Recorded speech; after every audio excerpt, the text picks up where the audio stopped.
bruit assourdissant de la grêle sur le toit des voitures. Scène étonnante en Saône-et-Loire à Digoin aujourd'hui. Elle se répète une centaine de kilomètres plus au sud, à Saint-Étienne. Durant une dizaine de minutes, les habitants pris au dépourvu ne peuvent plus sortir. Hier, à Bordeaux, la même situation était encore plus impressionnante. Beaucoup se demandaient si leur pare-brise allait tenir sous l'assaut des grêlons. Les pompiers sont intervenus 800 fois dans le département. Même les rideaux baissés n'ont pas résisté. Et le village de Pejard, lui, c'est la fin du monde ici. S'est retrouvé soudain comme en hiver. Hiver dans la route. En Charente-Maritime, à La Barde, on fait le compte des destructions. Hier, en moins de 5 minutes, les tuiles d'une centaine de maisons ont été emportées et brisées. Impossible de fuir en voiture, car voici les impacts très impressionnants de ces chutes de grêle. Là, franchement, c'est presque un accident de voiture, quoi. il manque des pièces d'une voiture que quand on a un accident. C'était dingue. Franchement, c'était dingue. Ce n'est peut-être pas fini.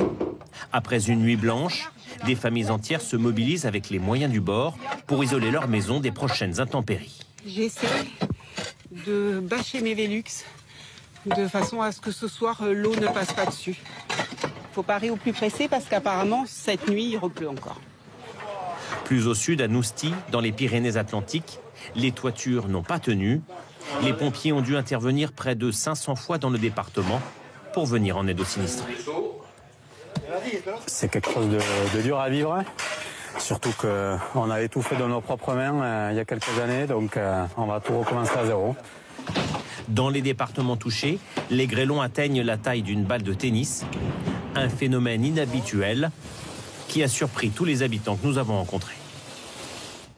Il était 21h10 ici hier lorsque le ciel s'est assombri au-dessus du Taillan-Médoc près de Bordeaux. Quelques secondes plus tard, des grêlons durs comme du béton et gros comme des balles de tennis se sont abattus sur la commune, les maisons, les voitures. 24 heures plus tard, Christophe Deveau et Christelle Arfel ont rencontré des habitants encore sous le choc. Un regard qui en dit long. Delphine Roussel est revenue ce matin dans sa maison qu'elle a dû quitter à la hâte en pleine nuit. Les grêlons ont percé les tuiles, l'eau a gagné les plafonds. L'eau qui coulait partout, dans toutes les pièces. C'est soudain, non? Soudain, très soudain. Ça a duré un quart d'heure. Quand un premier plafond s'effondre dans une chambre, elle décide de partir avec ses enfants. On est sortis, après c'est le plafond du salon qui est tombé. Un orage soudain, violent, intense. Les vidéos des habitants sont là pour en témoigner. N'ayez pas peur, n'ayez pas peur. Des quartiers entiers sont touchés ici et là dans la commune. Difficile de le croire, mais pourtant, on estime qu'une centaine de maisons sont inhabitables ce soir. Ici aussi, le plafond n'a pas tenu. J'ai trouvé ça catastrophique. En fait, j'ai vraiment paniqué. Moi, j'ai cru que... Je me voyais partir, abandonner la maison. Tout le monde me dit que ça va prendre des mois avant de retrouver la maison. Voilà. Partout, des bâches à l'horizon, des toitures dévastées, mais aussi des voitures. Ce garagiste n'en revient toujours pas. C'est du jamais vu, hein. Vous vous rendez compte? Je dis que c'est du jamais vu, c'est de la grêle qui puisse faire des trucs comme ça. Même les montants de porte. Même avec un marteau, vous n'y arrivez pas à le faire. Alerté par son alarme, il s'attendait à trouver quelques dégâts. Mais arrivé sur place, il découvre que toutes ces voitures, une bonne centaine, sont devenues des épaves en quelques minutes. On m'a dit il y a de la grêle, mais jamais à ce point. Même maintenant, depuis ce matin, on réagit pas, c'est pas possible. On se dit c'est pas vrai. Enfin, on dirait plutôt un massacre ou quelqu'un qui a tout cassé avec une batte. Mais que la nature puisse faire ça,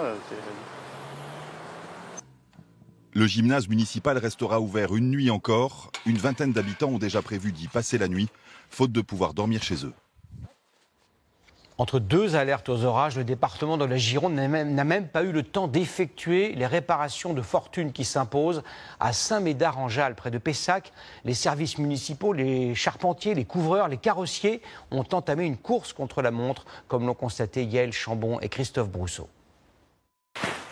Là, davantage, s'il te plaît. Depuis 6 heures du matin, ces couvreurs multiplient les interventions. Les grêlons de la nuit dernière ont fait des trous dans quasiment toutes les toitures des maisons du quartier. Là, on est rendu au moins au 20e dépannage. On essaie de dépanner le maximum de clients possible.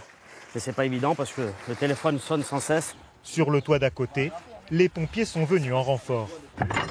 Plus de 1000 interventions aujourd'hui à Saint-Médard-en-Jalles et de nouveaux orages sont attendus cette nuit. C'est toujours impressionnant parce que là, quand on lève la tête, quelles que soient les maisons, elles sont toutes abîmées, quoi. Et sur plusieurs communes. Partout, les charpentiers sont mobilisés. Il y a même des particuliers qui nous demandent si on n'a pas même 5 minutes pour voir, mais on ne peut pas. Et certains habitants n'ont trouvé personne pour réparer leur toit. Mais malheureusement, tout le monde est débordé, c'est la catastrophe. On n'a plus d'électricité à l'étage, on est en pleine fuite, on ne peut plus accueillir les enfants, on ne peut plus rien faire. Les services de la ville se sont concentrés sur les 13 écoles de la commune. Toutes ont été touchées. Ici, un puits de jour est à changer. C'est pas du verre, c'est du plexi, mais si ça tombe sur un enfant, c'est très dangereux, quoi. Grâce à leur travail, une seule classe est restée fermée. Il ne faut pas qu'il y ait un autre orage comme hier soir, parce que ça tiendra pas, mais voilà, c'est déjà une première mise en sécurité. Des orages sont prévus cette nuit en Gironde. Ils pourraient encore une fois être accompagnés de grêle. En première ligne, face à ces intempéries, les vignerons et les agriculteurs, certains ont perdu une grande partie de leur récolte en quelques minutes seulement. C'est le cas en Occitanie et en Aquitaine. Julien Crescent et nos correspondants en région sont allés à leur rencontre. Pas un seul épi n'a résisté à la grêle. Toute une production de maïs réduite à néant en moins de 5 minutes. Jean-Michel n'était pas assuré. 6 mois de travail qui s'envolent et c'est très douloureux. Intérieurement, ça fait mal. Ça fait mal. Ça fait mal et c'est en train de nous... Il y a un dégoût. 80 km plus au nord, dans les vignobles du Cognac, ces viticulteurs mesurent l'ampleur des dégâts. Sur les grappes aussi, on a plus de graines du tout. Leurs vignes n'ont pas résisté à la grêle, ni au vent soufflant à 110 km/h. Ils disent adieu à leur récolte cette année et craignent déjà pour celle de l'année prochaine. Parfois, la base de la grappe qui est sectionnée, donc forcément la grappe ne va pas évoluer. Donc ça peut avoir une incidence pour l'année qui suit également. Donc c'est un spectacle un peu de désolation, on va dire. Dans les Pyrénées-Atlantiques, les champs de tournesol ont eux aussi été frappés par la grêle. Joël a perdu une partie de sa récolte. Les plants abîmés vont eux être beaucoup plus fragiles. Et surtout être très sensible à toute l'invasion de champignons qui circulent partout et qui vont se développer sur les tiges. Dans le Médoc, Sylvain dit lui avoir perdu bien plus que des vignes. C'est plus une passion qu'un métier, donc on va continuer. Hein. On va pas baisser la tête. Hein. Il faut avancer, mais c'est vrai que l'avenir nous inquiète, c'est sûr. Il pourrait avoir perdu 60 à 80% de sa récolte. Repartir de zéro ou presque, malgré les inquiétudes. Voilà le défi qui attend agriculteurs et vignerons dans le sud-ouest. Un département du sud-ouest précisément a été particulièrement touché par ces orages. La Dordogne, près de 40 communes ont subi un déluge de grêlons.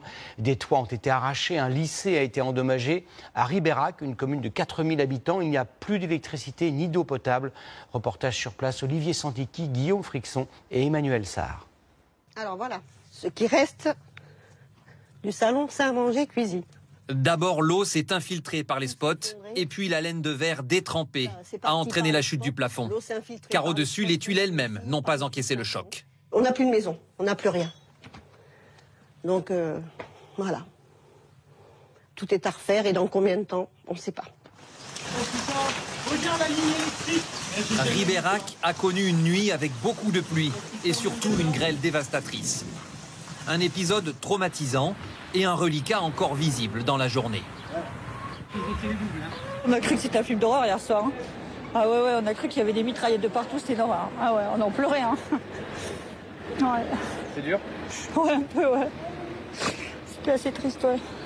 Branchage, voiture, toiture, rien n'a résisté sur une bande de 800 mètres de large. Pas d'avantage, les volets criblés de toutes parts du lycée, restés fermés aujourd'hui. Dans le bourg, cette dame de 96 ans a dû veiller jusqu'au matin. Il pleuvait sur mon lit. J'ai réussi à me lever, pousser mon lit, j'ai épongé partout. J'en peux plus, je suis lessivée. Même cause, même conséquence à Vanxin, 800 habitants environ. Ici, la boue a dépassé 1,60 m de hauteur. Un volume qu'il faut encore évacuer et qui interroge dans la région. Je pense que le changement climatique est en grande partie responsable. Et bon, il faut peut-être se poser des questions maintenant. Et puis peut-être agir un petit peu plus. À la mairie, les sinistrés défilent pour signaler dégâts et besoins. Il n'y a ni eau, ni électricité, entre autres. On n'a plus aucun contact, on peut ni téléphoner, ni recharger nos téléphones, ni avoir Internet, ni la radio, ni quoi que ce soit. On est complètement isolés. C'est tout le village. Il n'y a pas une maison qui ait été épargnée. Ouais, oui, c'est très dur. Je pense que on gardera des traces de cette journée-là. Le préfet de la Dordogne l'a confirmé, il faudra plusieurs semaines d'interventions multiples pour faire face à l'ampleur des dégâts. Une canicule écrasante et exceptionnellement précoce, des orages très violents quelques jours après. Y a-t-il un lien entre ces phénomènes météorologiques? Peut-on les prévoir avec davantage de précision? Réponse de Laura Ada et Frédéric Dufour. C'est la 3e fois que la France est confrontée à un tel épisode, en seulement 3 semaines. Comme ici, le 4 juin à Chalon-sur-Saône, ou encore samedi dernier sur la côte normande. Ce phénomène orageux est-il exceptionnel en cette saison? Non, si l'on revient sur ces 3 dernières années. Ce ramassage de grêlons dans les Vosges a été filmé il y a tout juste un an, comme ces orages en Dordogne. Mêmes images en juin 2020, dans un village de la Creuse. Les orages sont-ils plus violents cette année? Ils ont gagné en intensité et ils sont plus récurrents. En cause, cette vague de chaleur qui a submergé la France le week-end dernier. À quoi s'ajoute une perturbation venue du nord, la goutte froide, et qui semble s'être bien installée au-dessus de notre pays. On a de l'air chaud qui s'est accumulé en basse couche, et quand on dit de l'air chaud, c'est de l'air extrêmement chaud. Et en plus, avec les nuages qui se rapprochent, on a de l'air très froid en altitude. Avec cette énorme amplitude thermique, ça provoque des orages extrêmement violents. Peut-on prévoir avec précision le parcours des orages? Difficile de le connaître exactement, il s'agit en général de phénomènes très localisés. Ils dépendent aussi d'autres paramètres géographiques. Ces chutes de grêle localisées et ces fortes intensités pluvieuses sont difficiles à appréhender par nos modèles, alors parce qu'elles vont dépendre des conditions locales de température et d'humidité, donc qui elles vont dépendre du type de sol, du type de végétation, du relief. Selon Météo France, les épisodes orageux devraient se poursuivre encore jusqu'à la fin de la semaine.